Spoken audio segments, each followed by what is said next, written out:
کیا امام کے پیچھے سورہ فاتحہ پڑھنا ضروری ہے؟ یحییٰ صاحب لاہور پاکستان سے۔ امام کے پیچھے سورہ فاتحہ پڑھنا جائز نہیں ہے، کیونکہ نبی صلی اللہ علیہ وسلم کی صحیح حدیث ہے، من کان لہ امام فقراءۃ الامام لہ قراءۃ، جس کا کوئی امام ہو تو امام کی قراءت مقتدی کے لیے کافی ہے۔ علامہ البانی رحمہ اللہ تعالیٰ جو ایک سلفی عالم تھے، انہوں نے اس حدیث کو صحیح قرار دیا ہے۔ دوسری بات، نبی صلی اللہ علیہ وسلم کی صحیح مسلم کی حدیث ہے، انما جعل الامام لیؤتم بہ، فرمایا امام کو امام اس لیے بنایا جاتا ہے کہ اس کی اقتدا کی جائے، اس لیے آپ نے فرمایا اذا کبر فکبروا، جب امام تکبیر کہے تکبیر کہو، واذا قرأ فانصتوا، جب قراءت شروع کرے تو خاموش ہو جاؤ، واذا قال ولا الضالین، جب ولا الضالین کہے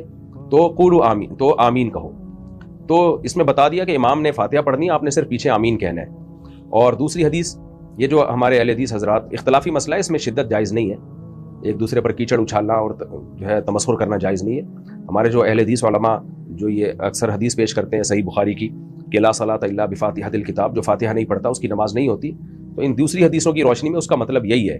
کہ جب امام نے فاتحہ پڑھ لیا تو وہ گویا مقتدی نے بھی پڑھ لیا ہے، اس کو یہ نہیں کہا جائے گا نہیں پڑھی، اس نے حکماً پڑھ لیا، کیونکہ میں نے پہلے جیسے حدیث پڑھی کہ من کان لہ امام فقراءۃ الامام لہ قراءۃ، کہ جس کا کوئی امام ہو تو امام کی قراءت مقتدی کے لیے کافی ہے۔ دوسری بات، صحیح ہے مسلم میں یہ حدیث پوری یوں ہے کہ نبی صلی اللہ علیہ وسلم نے فرمایا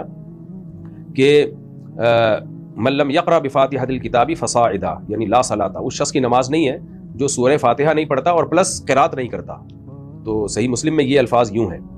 تو اب سوال پیدا ہوتا ہے کہ اس میں تو پھر آ رہا ہے کہ قرات بھی کرنی ہے، جبکہ مقتدی کے لیے سورہ فاتحہ کے بعد تلاوت کو کوئی بھی لازم قرار نہیں دیتا، کوئی بھی لازم قرار نہیں دیتا۔ تو اس سے صاف پتہ چلتا ہے کہ امام کی تلاوت جیسے مقتدی کے لیے کافی ہے، تو امام کی سورہ فاتحہ بھی مقتدی کے لیے کافی ہے۔